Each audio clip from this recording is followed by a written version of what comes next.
By Sri Lanka's best internet package for online learning and online working with many amazing offers. Call 1212 for more information. Sri Lanka Telecom.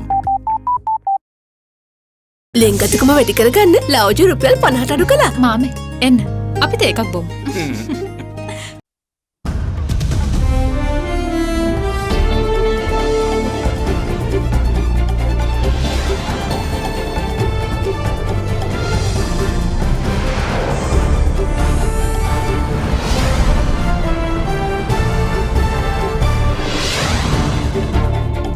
Tonight, the mighty fall. Former Negombo Prison Chief Anuruddha Sampaio remanded until the 18th of August as AG's department questions special treatment. Freedom to choose. With over 16 million voters ready to choose the next parliament, the police says officers locked and loaded for any eventuality. Help where it's most needed.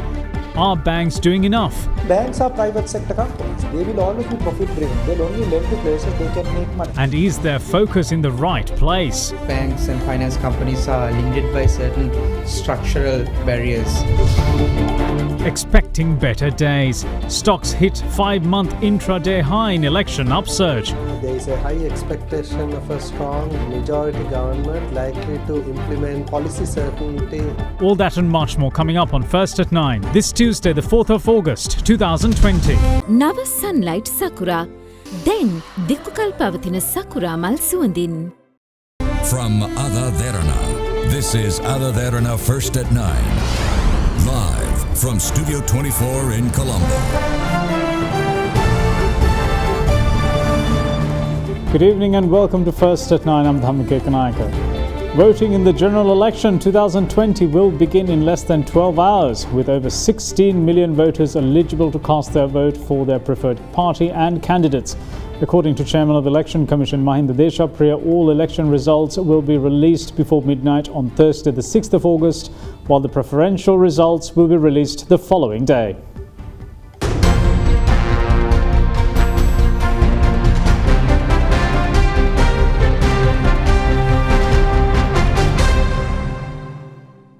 Voting for the election of 225 members for the 9th Parliament of the Socialist Democratic Republic of Sri Lanka will get underway at 7 a.m. tomorrow until 5 p.m. A total of 7,452 candidates from 20 recognised political parties and 34 independent groups are contesting in 22 electoral districts in this year's polls. According to the 2019 electoral district, the total number of registered voters this year is 16,263,885. The highest number of voters are in the Gampaha district, amounting to 1,785,964. The lowest number of voters are in the Wani electoral district, which consists of 3 administrative districts, namely Vaunia, Mullaitivu and Mana. The number of voters in the Wani electoral district amounts to 287,024. 12,985 polling stations are set up across the island, and ballot boxes were transported to the relevant polling stations today.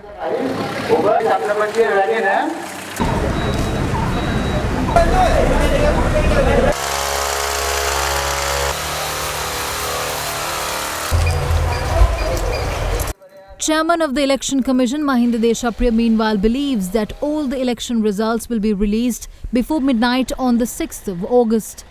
අපි ඉතාම සතුටු වෙනවා මේ වතාවේ කිසිම කරදරයක් නැතුව ගම්පහ අවශ්‍ය ප්‍රමාණයටත් වඩා ජ්‍යෙෂ්ඨ ඡන්දස්ථානාධිපතිවරු පැමිණිලා ඉන්නවා. ඒ කියන්නේ අපේ නිලධාරීන් කිසිවෙකු බියක් නැහැ ඡන්ද විමසීම් රාජකාරී වලට යන්න.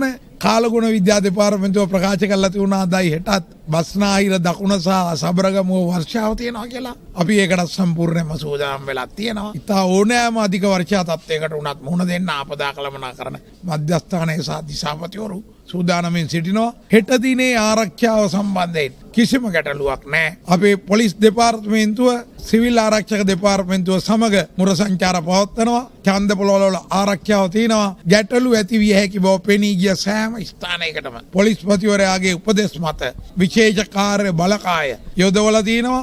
ඒකම අවශ්‍ය වුවොත් කැරළි මර්දන බලකාය කවදාවත් අවශ්‍ය වෙන්නේ නැති බව අපි ඒක දන්නවා. නමුත් අපි ඒකට සූදානම් වෙලා ඉන්නවා. අගෝස්තු 10 වෙනිදා වෙනකොට සියලුම ගැසට් නිවේදන දෙන්න පුළුවන් කියලා බලාපොරොත්තු වෙනවා. ප්‍රතිඵල දෙන්න පුළුවන් කියලා අපි බලාපොරොත්තු වෙනවා. 6 වෙනිදා මධ්‍යම රාත්‍රියට පෙර මනාප ප්‍රතිඵල 7 වෙනිදා මධ්‍යම රාත්‍රියට පෙර ඒ ටික ගැසට් කරන්න පුළුවන් අපට. 8 වෙනිදා ඒ වගේම ජාතික ලයිස්තුව 9 වෙනිදා 10 වෙනිදා ගැසට් කරලා ඒක ඉවර කරනවා.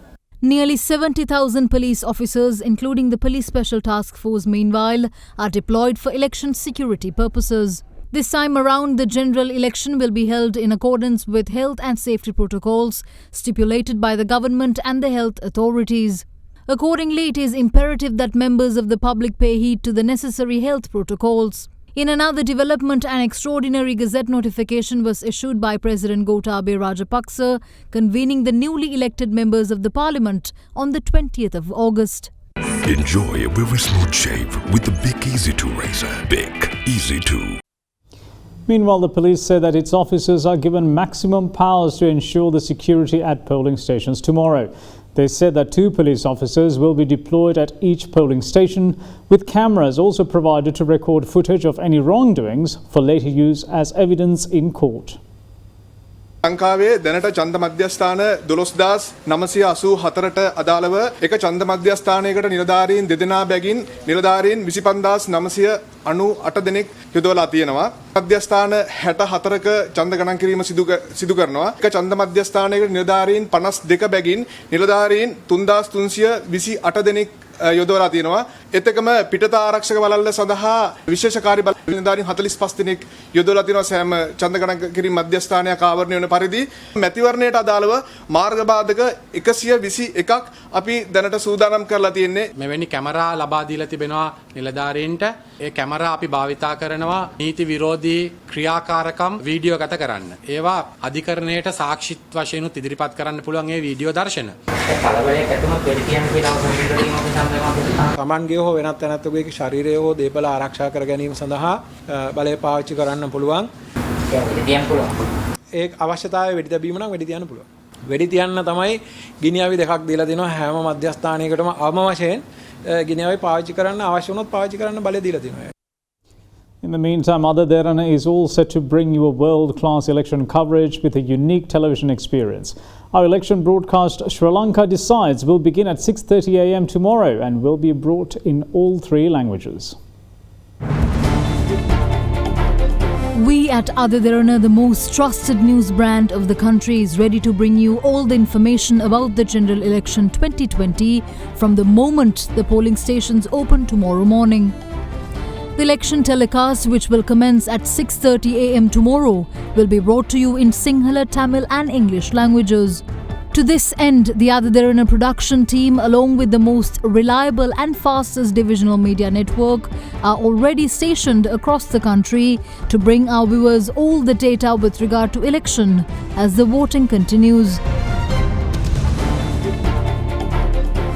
With the use of state-of-the-art technology and help of foreign experts and technicians, our audience can experience an extravaganza of graphic animations while indulging in a world-class television experience from their living room tomorrow. Our viewers will be able to witness the revolutionary experience of election broadcasting on TV Derana. The live telecast is also available on AdaDerana 24 on channel number 14 of both Pure TV and Dialog TV. Without being confined to the television, our media network will continue to provide election results via FM Derana, our website www.adaderana.lk, as well as through the AdaDerana SMS service. We will also bring you necessary election-related information via Facebook, YouTube and Twitter. So be sure to tune in.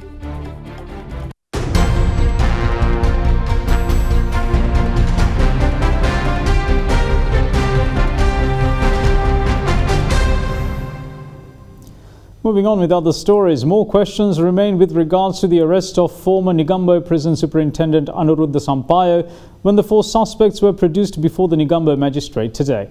Additional Solicitor General Dilip Piris questioned the veracity of contrasting statements offered by both the police department and Sampaio himself on the issue of whether he was arrested or not, and highlighted the special freedoms enjoyed by the main suspect following his arrest. based on his argument that Sampaio remained a flight risk due to his 11-day cat and mouse game with the police. The Negombo magistrate remanded the former Negombo prison chief until the 18th of August. Former Negombo Prison Superintendent Anuruddha Sampaio, who was arrested on charges of providing luxury facilities to prominent remand inmates for cash, was produced before the Negombo magistrate today, along with the 3 jailers incriminated in the high-profile case: Chief Jailer Sarath Bandara, Acting Jailer Nishantha Senaratne, and Class 2 Jailer Kalinga Kaluaggala. Unlike yesterday, where media personnel were only allowed to cover the former Negombo prison chief's arrival at the courts from atop the court's boundary walls, today they were allowed to enter the premises as usual. At the outset, the President's Counsel, appearing on behalf of the former prison superintendent, alleged that no non-bailable charges had been filed against his client by the Criminal Investigation Department. The President's Counsel also informed court that Sampaio's spouse, who had been recovering from a stroke, had begun showing signs of depression following his arrest. In this backdrop, he requested court to release his client on bail on any conditions deemed appropriate. Attorneys appearing for the other 3 suspects also moved the court to release their clients on conditional bail, as all charges filed against them were for bailable offences. Beginning his submissions, Additional Solicitor General Dilip Piris told court that according to statements by the police spokesman, Sampaio's arrest was made during a tactical intelligence operation. However, in contrast, following his arrest, Sampaio had stated that he had surrendered to the Negombo headquarters inspector against legal advice due to his close relationship with the police officer, who was also a classmate and a long-time friend. The Additional Solicitor General added that despite this statement, the Negombo headquarters inspector's entry in the police logbook states that based on confirmed intel information, the police team had travelled 72 kilometers to Kurunegala and arrested the suspect, who was travelling in a red jeep at the time. Further, he also pointed out that the fact that no statement was recorded from the driver of the jeep by the police team was extremely surprising. The court was also told by Piris that after Sampaio was brought to the Negombo police station, he had been allowed to greet associates on the streets and behave as if he were in his own home, which had been clearly documented in media footage. He added that the reason for the police's failure to handcuff the suspect too must be probed. Reminding court of how Sampaio walked into the court premises last afternoon in a disrespectful manner of someone who believes himself to be above the law, Additional Solicitor General Piris stated that this is not how a person seeking the relief of the court should be acting. He added that the defendant must inform court of his location for the past 11 days that he absconded, as well as the owner of the red jeep that he travelled in at the time of his arrest.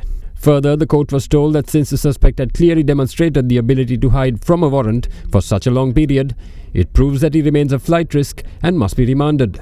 The court was also told that it had also been proven that Sampaio and the 3 other suspects had worked to interfere with witness statements recorded during a disciplinary inquiry held in the prison. After considering the submissions of both parties, the Negombo magistrate ordered the 4 suspects to be remanded until the 18th of August. The Negombo magistrate also ordered that the decision on where the suspects would be remanded will be decided by the Commissioner General of Prisons. Accordingly, Anuruddha Sampaio and Jailer Nishantha Senaratne were transported to the Dumbara prison, while Chief Jailer Sarath Bandara and Class 2 Jailer Kalinga Kaluaggala were transported to the Mahara prison. Meanwhile, police spokesman SSP Jalia Senaratne once again weighed in on the arrest of Anuruddha Sampaio before the suspects were produced in court.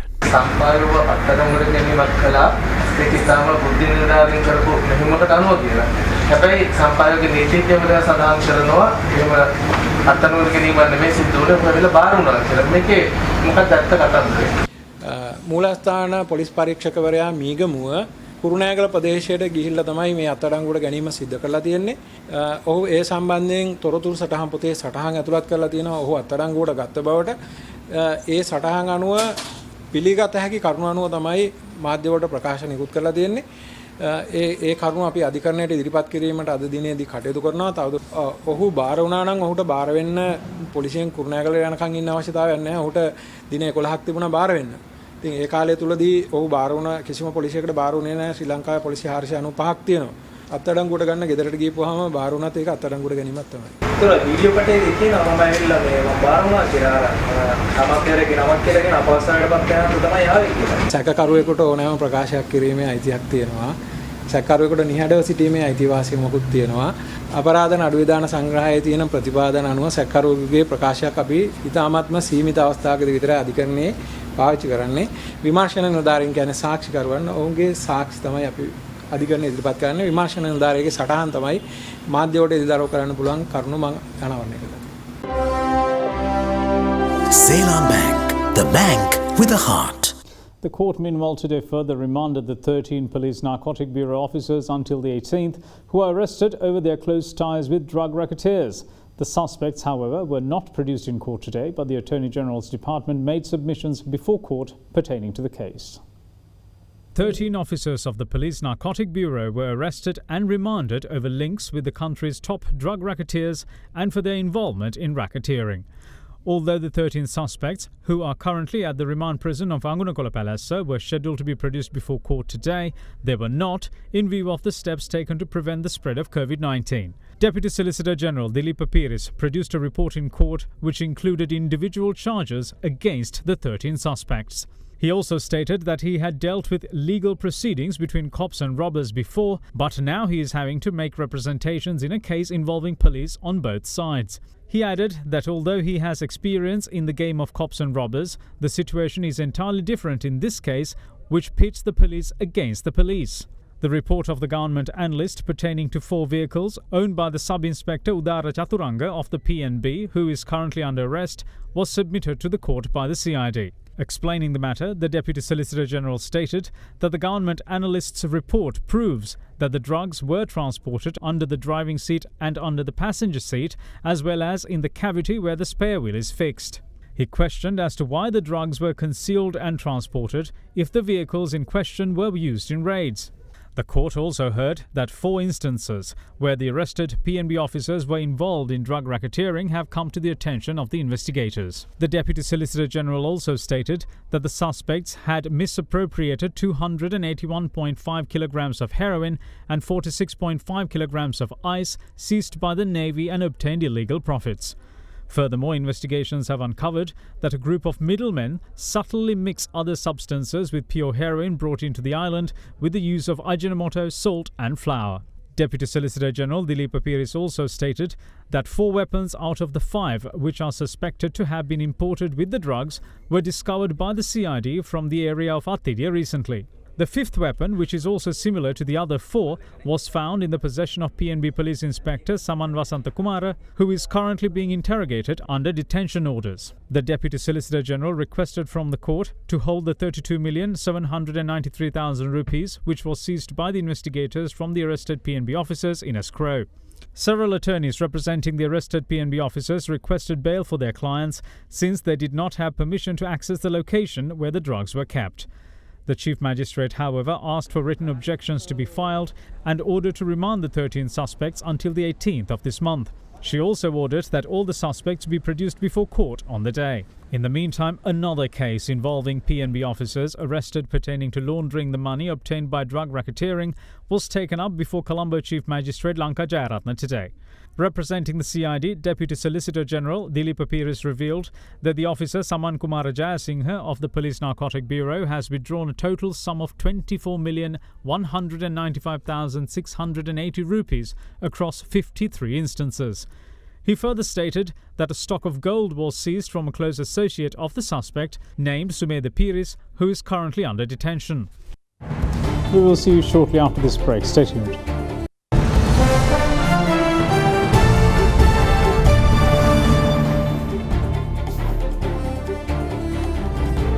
Welcome back. You're watching First at 9. Now, urban ecosystems play a major role in Sri Lanka's biodiversity, but severe challenges place them at risk due to human actions. With that, former Deputy Director of Biodiversity and Cultural Heritage at the Department of Customs, Samantha Gunasekara, says that if steps are not taken to address the protection of urban ecosystems, future Sri Lankan governments will have an uphill struggle with high costs of fresh air and water. Sri Lanka, though small in size, has a varied climate and topography, which has resulted in a rich biodiversity distributed within a wide range of ecosystems. Within this broad differentiation of climate types, there is a multitude of ecosystems. The ecosystems of Sri Lanka can be divided into various categories, such as forest-related ecosystems, inland wetland ecosystems, coastal and marine ecosystems, and agricultural ecosystems.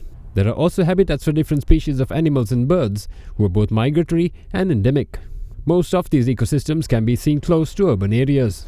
As an example, Colombo was the first South Asian city to receive the prestigious accreditation as a World Wetland Capital City in October last year at the Ramsar Wetland Conventions Conference of the Parties gathering in Dubai in commemoration of the World Wetland Day on the 2nd of February due to a vast biodiversity prevailing as a result of these urban ecosystems. These urban ecosystems help the nation in various ways. These ecosystems or the small urban forest patches or the marshes do a special service in different ways. Certain forest patch retain water or absorb the dust as well as noise controlling. They are the carbon sinks. Especially the wetlands or the mangroves are very high in the carbon deposition or the carbon sinking. So in that aspect, those marshes are very important. Athidiya or mangroves in other cities close by in Bentota, Kalawaya or Putlam, those mangroves are very important. Many wetlands retain water deposits, so that is useful in the flood controlling. Those wetlands so absorb and keep the water as water reservoirs. The particular soil types in these wetlands and the marshes are important as they can store water and keep it. So that is very useful in the flood controlling. So many of the wetlands, for an example in the Athidiya marsh, control the salinity flow into the country. So the vegetation types as well as the soil type and the tidal waters control the salinity of the area. Otherwise, the increase in the salinity will affect the drinking water. However, as a result of human intervention, Sri Lanka is now in the forefront of losing these rich ecosystems. For example, Colombo has lost as much as 60% of its wetlands since the 1980s. The overall rate of loss of Colombo's wetlands is about 1.2% per year due to indiscriminate filling and dumping of solid waste. Main thing is the illegal landfilling, especially the wetlands, marshes and all. They fill for different purposes, and also constructions are not suitable for the wetlands and some forests. They are very, very sensitive ecosystems. Whether they are legal or illegal, those constructions are very bad for the habitat as well as that ecosystem. Even for a small rain, certain cities are underwater, even in Colombo. That is the main reason of filling the wetlands or the marshes in Colombo area. And many factories, they release chemicals and dyes and various waste into those wetlands and the marshes. And also we don't have proper land policy. Although we have proper land policy in certain parts, we don't have proper enforcement mechanism. Political willings and the business people or the money are involved in these landfilling cases. So that is very bad, because in future the government has to spend more and more on flood controlling and clean air and clean water if we don't keep the urban ecosystems intact. So how can Sri Lanka save its urban ecosystems?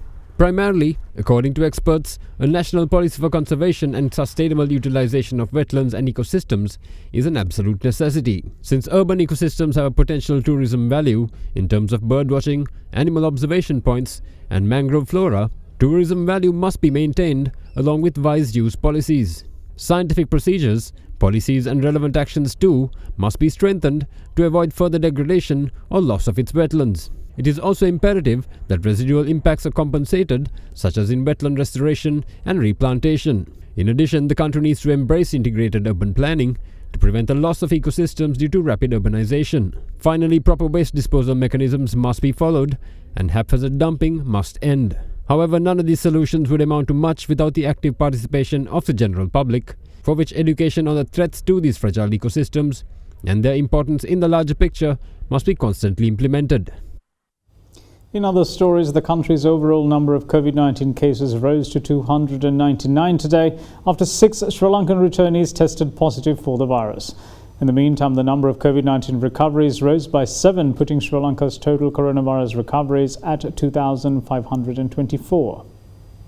With 4 months gone since the detection of the country's first community transmission that was reported on the 11th of March, a total of 2,834 COVID-19 infections have been accounted for within the island. However, the overall number of active COVID-19 cases have been reported at 299, while a total of 2,524 coronavirus patients have recovered from the virus. In the meantime, 6 COVID-19 cases were added to the country's overall number of active cases today, and they were identified as returnees from Saudi Arabia. Meanwhile, out of a total of 6 COVID-19 patients that were confirmed yesterday, 5 are identified as returnees from Saudi Arabia, while the other is a close contact of the person who tested positive in Lankapura. We will see you shortly. Bear with us.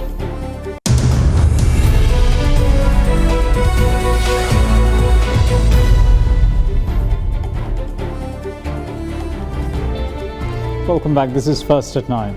Now, despite entrepreneurs playing a vital role in contributing to the increase of the country's GDP, only 1.5% of Sri Lankan population take up the mantle of an entrepreneur.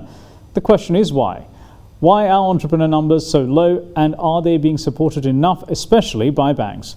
First at 9 looked into the matter, and this is what we found.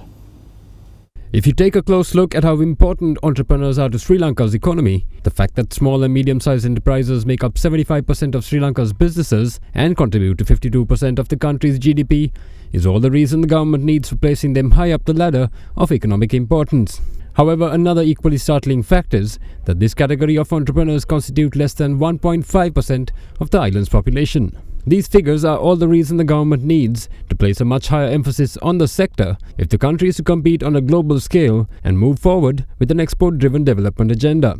However, the million-dollar question remains what fundamental changes need to be made as the country struggles with external debt, dwindling foreign currency inflows and rupee depreciation. Speaking to First at 9 on the issue, entrepreneur and sales coach at the SNIPEX Academy, Yasas Hevage, says that the key to entrepreneurship remains having the imagination to innovate. Where the foundation, education reform is 30 years late. If the election is over tomorrow, day after, that's priority number one. Deep-rooted change has to happen to release the imagination and creativity of our kids. Number two, infrastructure. That means the country's network of roads should connect the 5 million households so that you can decide today, start a Matara Bath today and give Matara Bath within 24 hours or 12 hours around this country. It's such a small country, inefficient road system. Because digitally, we are fully connected with 5G, 4G, smartphone. So the telcos have done their job. The government is 4 years late. In the next 10 years, you'll find a big ecosystems of Sri Lankans from around the world who will be ready to fund, but they will back on an idea and you. So that's the piece you need to build. So what are the main ingredients of an entrepreneur? It's an ecosystem that needs to be created, and some of that ecosystem can be created by you. So I say there are three things. Educate yourself about entrepreneurship, entrepreneurs, look around the market, walk around. Number two is get exposure. Hang around with businesses. Go and see how money is made. Understand how a petrol shed makes money. How does a Kottukade makes money. So get a bit of exposure. Get out of this book learning only. Get to ground. Then if possible, go and work somewhere in a different industry. Get some experience. The three E's: education, experience and exposure. And then the environment, external, internal, is what might just spark it. So it's not something as if you do X, Y and Z and you'll be an entrepreneur. Well, there's no formula like that. Meanwhile, with the cliche of startups failing within the first 2 years due to lack of necessary know-how and financial capability, we at First at 9 sought to answer the question why banks are unable to help entrepreneurs with the necessary financial needs. Banks are private sector companies. They will always be profit driven. They'll only lend to places they can make money. So they will follow. When they see the opportunity, they will know where to go and support and make money. You can't force them. If agree entrepreneurship is going to be the way to go, they'll figure it out slowly. Setting profits aside, the sole purpose of banks is to extend financial services to those in need of it. But would it not be in their best interest to go the extra mile and provide assistance beyond funding, thus ensuring their investment, the client, does not go under? When it comes to providing funding support for entrepreneurs and new businesses, I don't think that necessarily banks are not willing to provide this support. It's just our banks and finance companies are limited by certain structural barriers.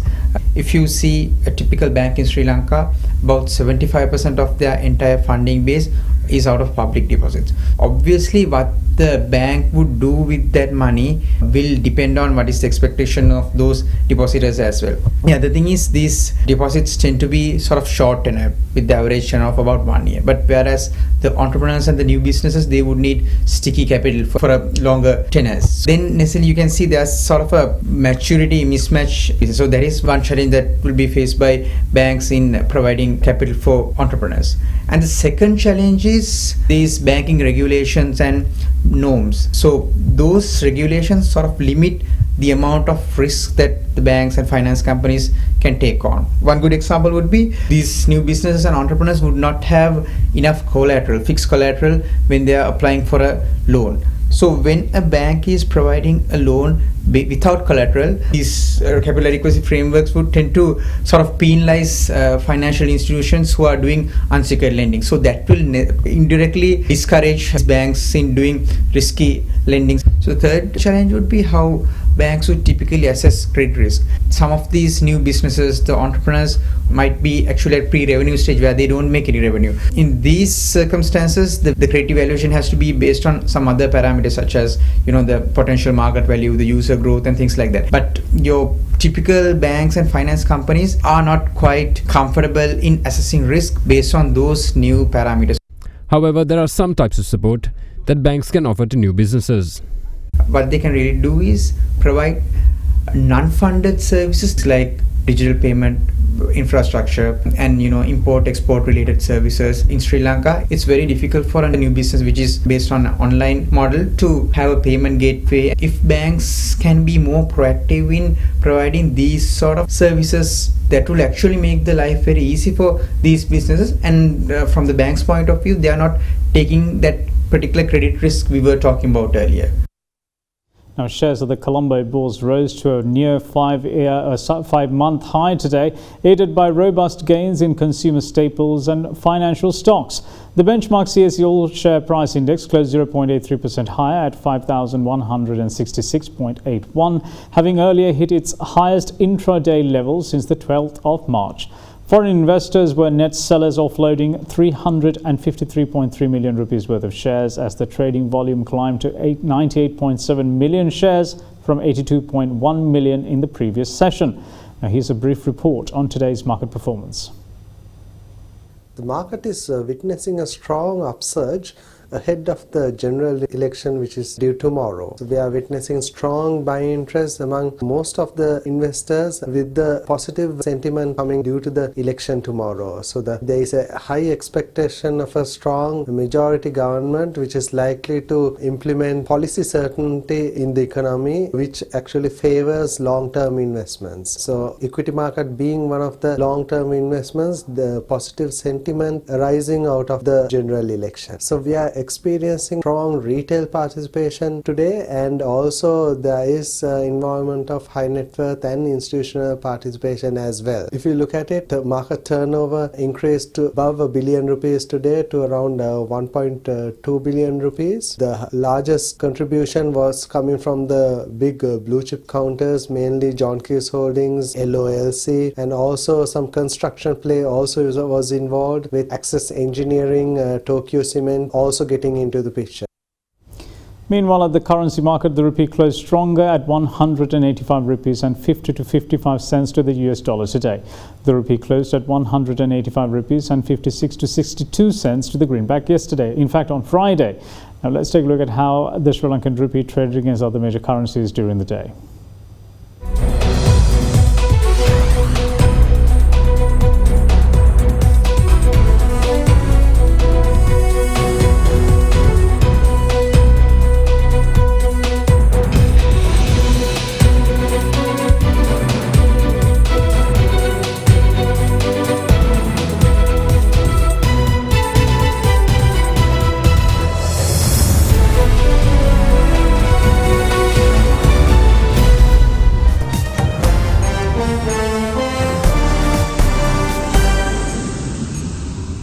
Now, a strong explosion has rocked Lebanon's capital, Beirut.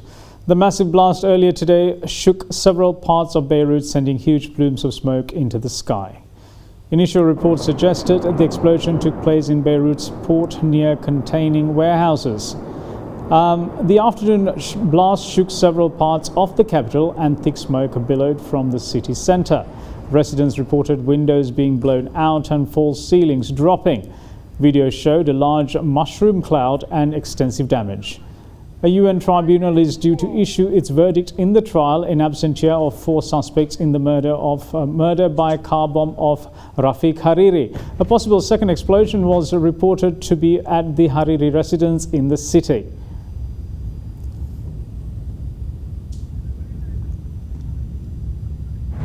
And that's it from all of us here at First at 9. Thanks for watching. Bye-bye.